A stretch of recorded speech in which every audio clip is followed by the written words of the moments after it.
I am a principal broker here at Best Real Estate Company, and this is the latest episode of the Best Real Estate Company Friday Focus.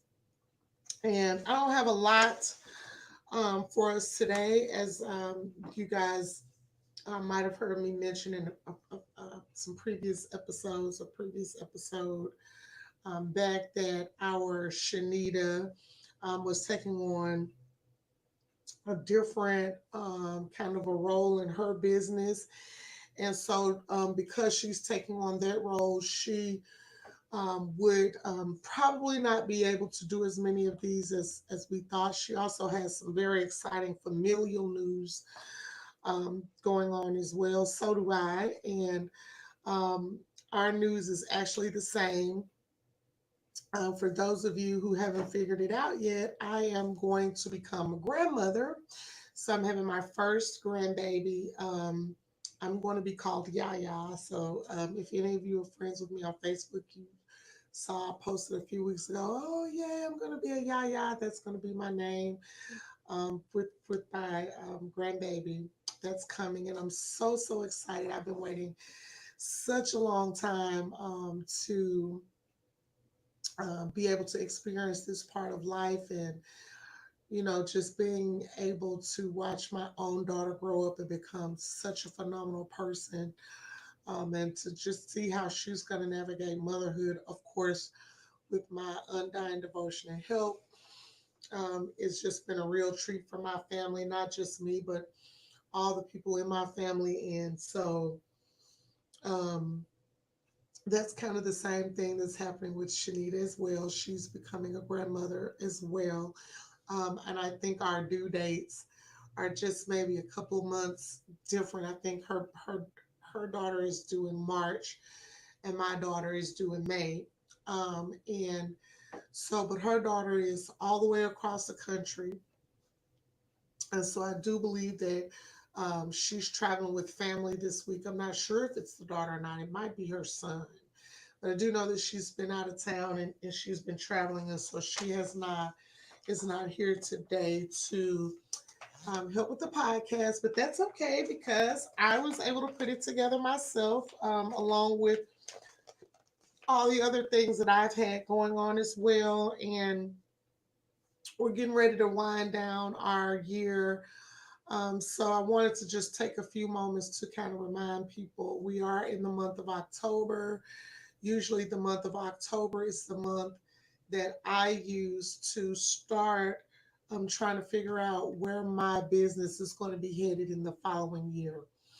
I think about my goals. I look at the goals that I set last year for this year to be able to see what my progress was, and looking at things where I may have done great, and trying to figure out things where I was great, where I was going to be keeping certain things that I've implemented, and then obviously things that didn't go so well, um, or that maybe I didn't get to. But they're just as important as they always were to me. I'm going to be adding those to my list of things to do in the upcoming year. And then I usually take time to focus on what the reasoning was. So, what were the things that I could have done differently to accomplish the things that I didn't accomplish? And I think that's very important for anybody in business, especially if um, you're at the phase of your business where you're looking to grow and expand. You always want to be thinking in terms of the future, and you always want to be assessing um, the things that you have done, and the things that you want to do, so that you can make sure that you're taking targeted action towards completing those goals for the next year. So I hope that everybody is doing that. Don't wait until January to start thinking about what you're going to be doing in January, because by then, in my mind, it's too late. You need to already have a plan. And the other thing is, planning also helps you to prioritize. So I've said it 100 times to a lot of so many of you, and I'll keep saying it.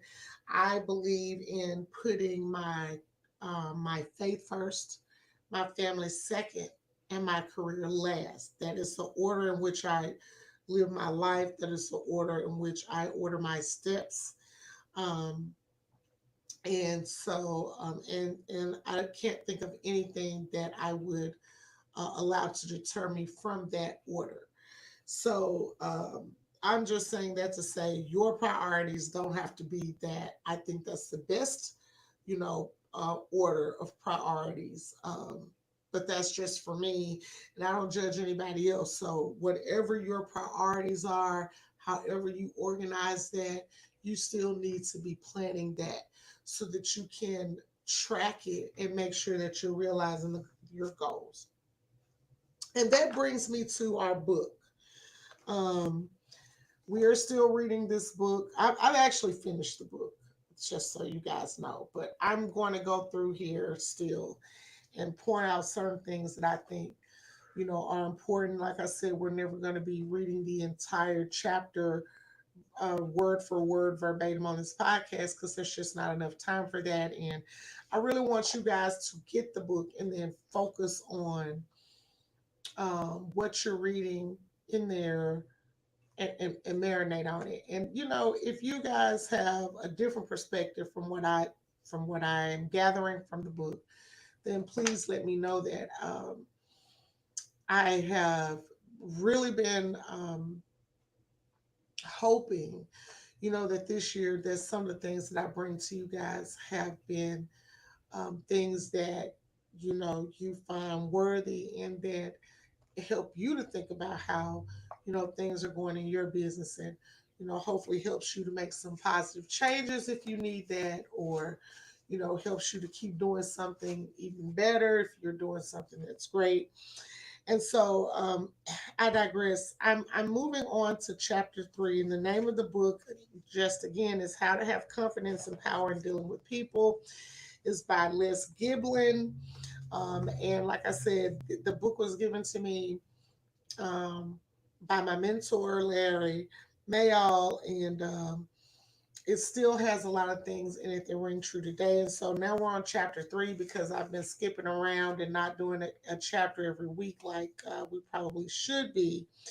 But sometimes other things take precedence, and you have to put those things in front of the things that you really want to be doing, and that's okay. We can always circle back and add those things back that we want to add when the time permits. And so this is one such time. And we were on chapter 3, and chapter 3 was labeled "How to Cash In on Your Hidden Assets." And if you read the chapter, and even if you didn't read the chapter, I'm going to give you a quick synopsis of what that meant.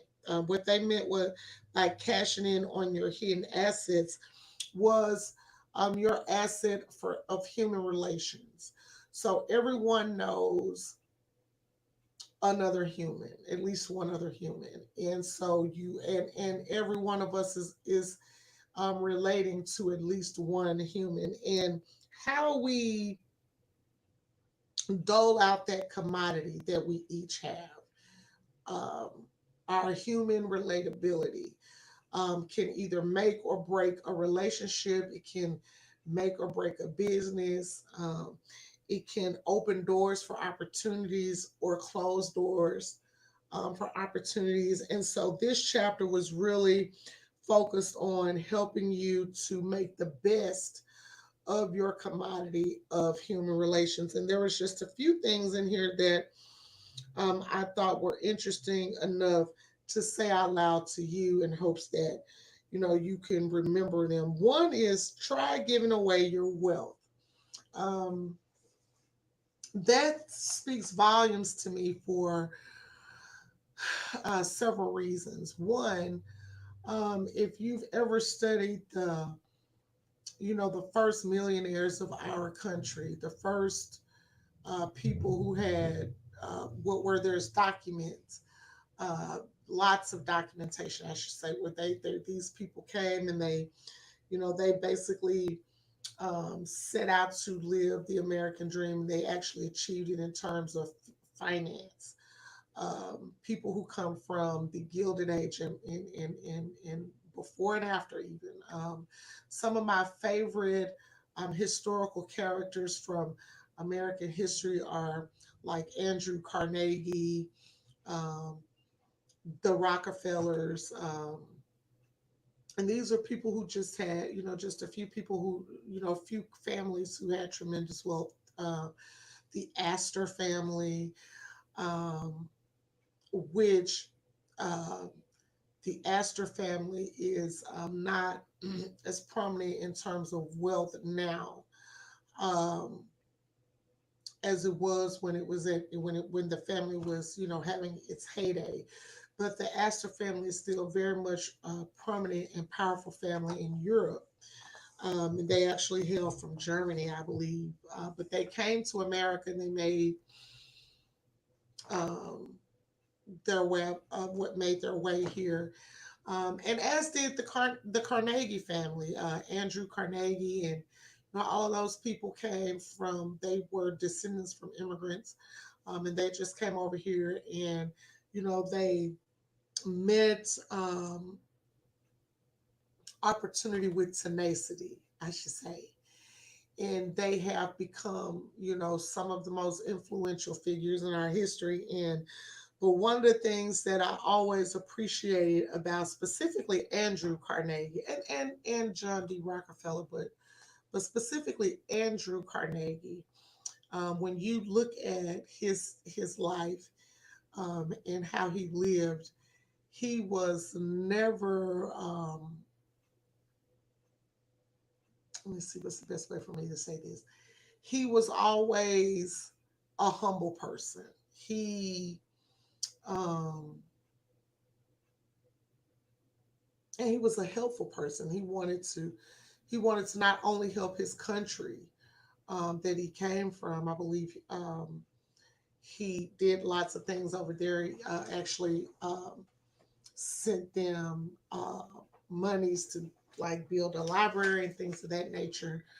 And he also did a lot to advance education and the like. The Vanderbilts is another well-known family that um, had people in it that gave back in terms of human capital. Sure, they shared their money, but they also shared um, the wealth that was their ability to relate to other humans, to see the challenges that mankind was having, not only in this country but abroad. And they actually worked to um, eradicate that. If you look at Milton Hershey, for example, um, and there's Hershey, Pennsylvania.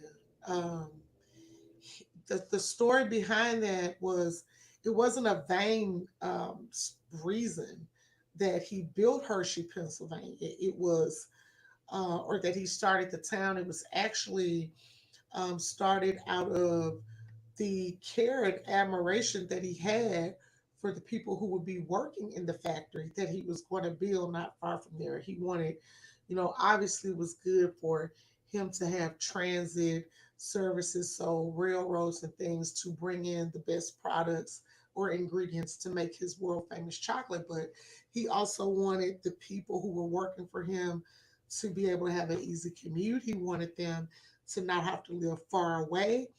He wanted them to have safe and affordable housing, and he built that for them. And so, that even though these men had challenges and they went through things, you can't make people 100% of the people happy 100% of the time. Overall, in the things that they did in terms of their documented life, you can see that they were giving away um, not only just money, but they were giving away a wealth of relatability in terms of humanity. And I think that's very important. And so, That's one of the things that the book talks about. Is it says try giving away your wealth. Everyone is hungry for the food of humanity. Everyone wants to feel important. Everyone wants to be treated kindly.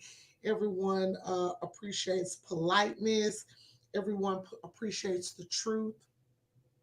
Um, and I in my life have heard things such as from great people, like, and when I mean great, I mean people who have influenced a lot of people in their hearts, as well as people who have acquired a lot of financial wealth. One of the things that always stuck out to me was, something that someone said was that you should look at everyone as if they have a sign around their neck that says "Make me feel important." And that is what the crux of what I wanted to get to with this chapter is about, and how we should be, doing that in our real estate businesses. You know, we don't want to, as the book says, underestimate small courtesies like showing up on time for your, listing appointment or your showing appointment, especially now that we only have a couple of weeks before daylight savings time is over. We all recognize that who our top buying demographic is right now, which is women. And so women are going to be out here looking at properties when they get off work. So the least that we could do is be on time so that we can ensure their safety. If we can, show up a few minutes early so that they don't have to sit in a parked car on the side of a street in in an unfamiliar neighborhood or whatever, waiting on their agent to show up and open the door. You should already be there. Listen to your clients and allow them to make their own decisions. Our primary function is really to provide our clients with the right information and a complete set of facts based on what we have been able to gather and understand ourselves. And then you allow your client the opportunity to make their own decision about how they want to move forward with the property or in a transaction. And even if they do something that you don't agree with, you must respect it. And um, Try to honor their decision with, if nothing else, courtesy. Now, if you have some other information that you can share with them to help them to make a more informed decision, then by all means do that. But don't, if your client says no, they're not sure about something, they don't like something, you know, um, they're not feeling confident in a thing, or they just don't want a house. Don't push them towards that because you've shown them 15 other houses. Don't um, make them feel pressure that they have to buy a particular property. And I've heard lots of complaints this year. Um, and let me preface this by, because I talked to other brokers. So I've heard about lots of complaints this year. Some have come from agents in our office, but like I always try to remind you guys that I do feel blessed that we have agents who are not primarily operating in the realm of thinking of themselves. But I have heard complaints where people are like, "Well, I feel like my agent was just in it for themselves, just in it to get their own commission or to pay their own bills," and we just can't operate that way. And know that God provides. If you are um, doing the right things, and if you are have the right type of heart, I just believe that God will provide. You also have to do good work. So you can't just sit around on your rest on your laurels, but you do have to do good work too. And I believe that work is reciprocated. And I believe, just like if you show someone a good attitude and um, a positive picture of who you are, and they're not impeded by any negative feelings that they may have, gathered before they met you or come into contact with you, then they're probably going to receive you in a positive way. And that's what we want. Is to have those kind of interactions as much as possible. So, make sure that your clients feel like you're invested um, in giving them a human experience that is comfortable, that is caring, that is insightful, that is truthful, and C, doesn't that pay you back in spades in ways that you probably haven't even thought about. That's number one. Um, Remind yourself that people are important and that your attitude will get across to the other person, which I just talked about. Notice other people, pay attention to a man or child, and you make him feel important. So that's something I just mentioned. And then don't lord over other people or attempt to increase your own feeling of self importance by making them feel small. So, sometimes people have a position or a title and it kind of goes to their head. They may say things that are insensitive. Um, they may be more assertive than they need to be in certain situations because they have that, a specific title or position. And it's not always because the person is like that in general. Sometimes, especially I've seen this with new leaders, sometimes new leaders can just feel the weight of a position so much so that they feel like they have to approach, that should be their first approach, is to come out and say, hey, I'm the one in charge, and it has to be my way or no way. And that's not always the case. I've always tried to lead with love and humbleness, and say to people, what's working right, because we don't want to upset the things that are working right. And what are some things, because you've been here longer than me, that you think we could improve on, and then you take that information and kind of work backwards. And so that's what I'm thinking. I know that's what I normally do. So, when I'm coming into a place where I'm a new leader and, people have history and they've been there before, and it always seems to serve me well. But the points are all very consistent with what I said for the end of this chapter. Don't be stingy in feeding the hunger for a feeling of importance. Don't underestimate the small things, like I said, remind people you that they are important. Notice other people more, and don't lord over people. So that's that. The other thing that I wanted to do is actually show you guys um, one of the NAR magazines that comes in the mail. Everybody's familiar with Realtor, your Realtor magazine, but this is the Create magazine that I was telling you about, or that I've mentioned several times. That's all about the commercial world and what's happening in the commercial world. As you can see, it is produced by NAR, and this is a free publication. I get it every other month, I think, or every quarter. Yeah, this is fall, so every quarter.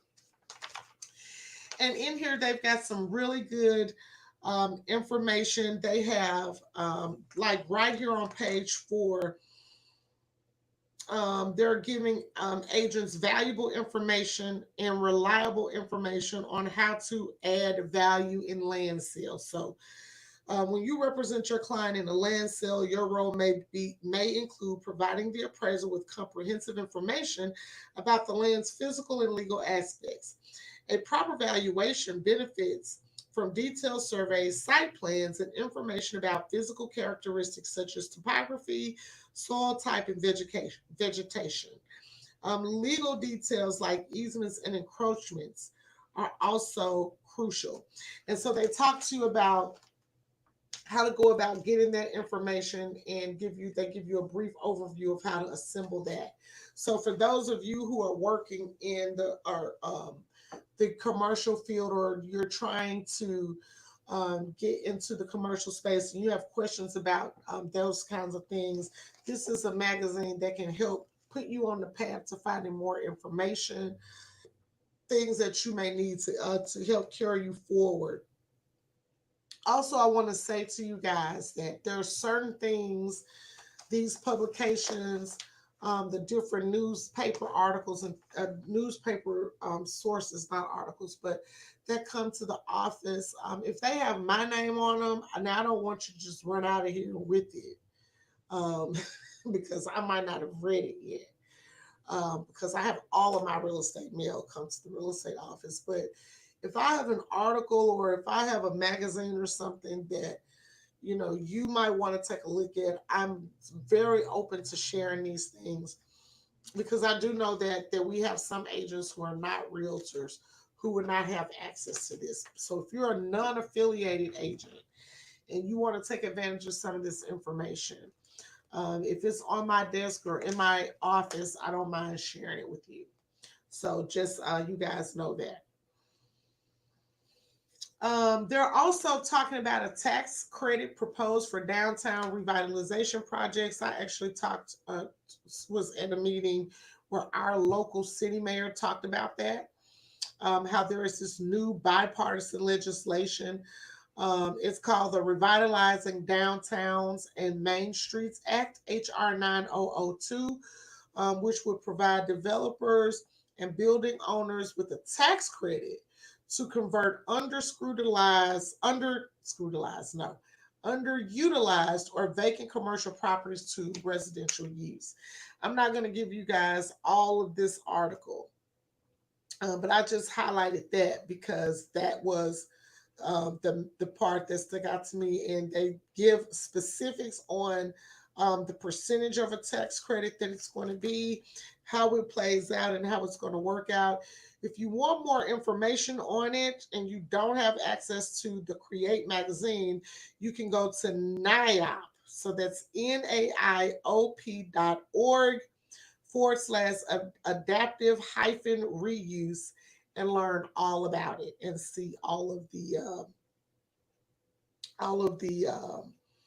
information that's going on around it. Also, I want to tell you that we have some tax credits that are going to be expiring next year that were put into place under the previous administration, not the current one.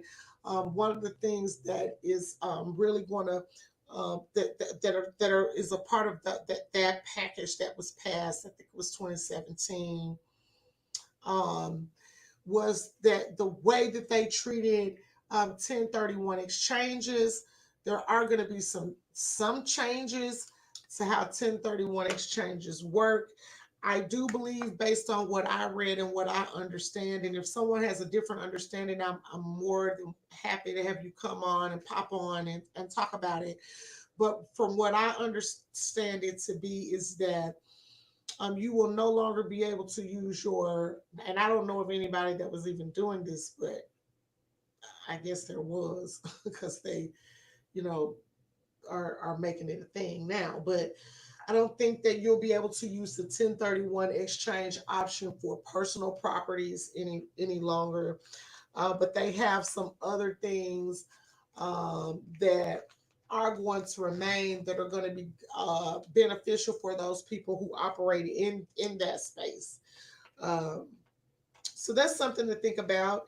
The other thing is there's a lot of buzz around turning old commercial buildings, workspaces into mixed use properties and into apartments. Um, and so there's a lot in the magazine about that this time around. Um, there's also a really nice article in here about an economic development master. He was an attorney who has facilitated public and private partnerships to breathe a new life into commercial properties that were actually becoming run down and dilapidated because people, after COVID, went home to work and they just never left home. There's a lot of them are still working there. And so they're and this is also could be a unique perspective to solving, some of the crisis that we have on the residential side where we're short so many homes. And so I'm excited to see, well, I was excited to read that article. um, the um, the developer is named Eon Nichols, and he is an immigrant from Guyana, but he has played a pivotal role in transforming the region, which is New York, Westchester County, New York, um, through innovative development strategies and a deep understanding of economic incentives. And so he puts five takeaways in here that can help property owners and developers meet the needs of the community through the use of economic development incentives. And so, if that's something you're into, it's definitely worth a read. Some really good information in there. Um, they're telling us through research, because see, there's a research page as well. They're telling us through research that multifamily absorption rates are still strong. There is still an oversupply in the sector, but they're saying it's temporary, and it is raising vacancy rates and holding down rent growth. So um, that's a good thing for some. The ability to absorb will depend on economic strength going forward, and then they give you a little graph here that kind of shows you what the absorption rates were and the vacancy rates where we have the hot markets and things of that nature. And they also break it down by type of real estate. So you've got industrial real estate, multifamily, office, and retail. And this information was provided to NAR through by CoStar. So I don't know if you guys know who CoStar is, but CoStar, LoopNet, all of that's the same thing. They're same company. Um, Lawrence Young, who is the chief economist and senior vice president of research for NAR, has another little short story in here. It's called The Waiting Game. And he's saying that the interest rate cuts should lead to more sales and higher values in the long run. So I'm assuming that NAR is accepting of and um, um, supporting the recent Fed fund rate cuts that we got. And he gives a great little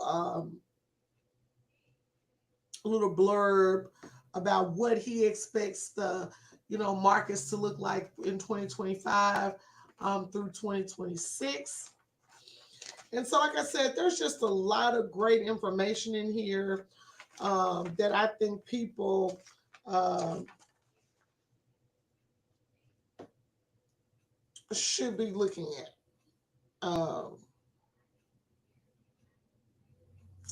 And so, yeah, that's the Create book. And the last thing that I wanted to point out to you guys is like I said, I do try to bring you things that I think you might be able to use in your business. Sometimes I may be more successful than others. One of the things though that I know that people are always interested in is, the days on market, what the market's doing, and those kind of things. And so, since we're now into we're about halfway in October, the numbers for September have been released, and so I thought I would share those with you. The median sales price for Memphis is right now is sitting at $215,000. That's about 4% higher than the price average was in the previous year. Our median days on the market is now 52 days. So again, guys, um, when you're setting yourself up to get a listing, um, or if you're even talking to home buyers about, their chances of buying. You want to be sure to be honest with them about the days on market. Even if your house is priced right, you're looking at about 52 days right now. And the powers that be are calling Memphis a balanced market. So we have just about as much of demand for people wanting to buy as we do for people who are looking to sell. We're officially in what they are calling a balanced market. Um, when you go down to DeSoto County or Mississippi, it's a little bit different. Memphis is a major statistical area, so I don't have to look at all the other little counties around to figure out the numbers because they're all kind of wrapped up in the MAR data. But with Mississippi, it's a little bit different because it's a non disclosure state, meaning they don't make available to the public all of the same information there that they do here that they do there. And so it's broken down a little bit different. The median list price in all of DeSoto County is $323,528. Bridgetown in DeSoto County has the highest median list price at 439 and a half, $439,500. Horn Lake is at $269,900. That's the median list price. Not Horn Lake, Olive Branch is at a median list price of 416,000. South Haven is at a median list price of 304,000. Hernando is at a median list price of 399.9, so $399,900, so right at 400,000. Mineral Wells, which is a nice little corner over there on the other side of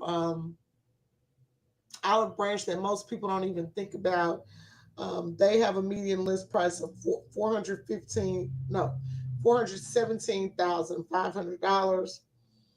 Nesbit, which a lot of other people are starting to recognize, is down there, but it's also a quaint little area just past Olive Branch. Its median list price is $399,400.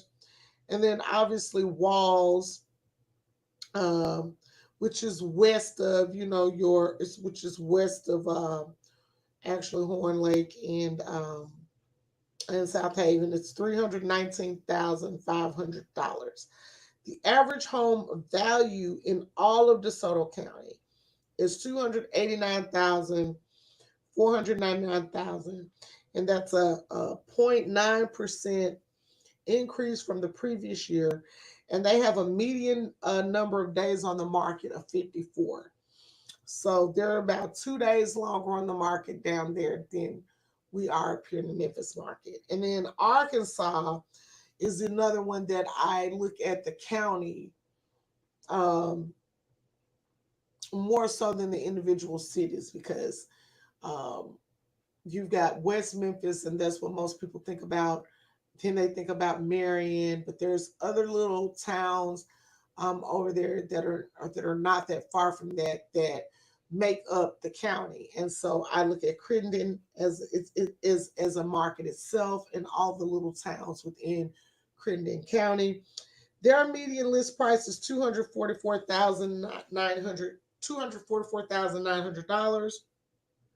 The median sold price is $192,816, and they have 64 days on the market. So we're still high in the amount of days on the market compared to what a lot of people have been used to these last couple of years.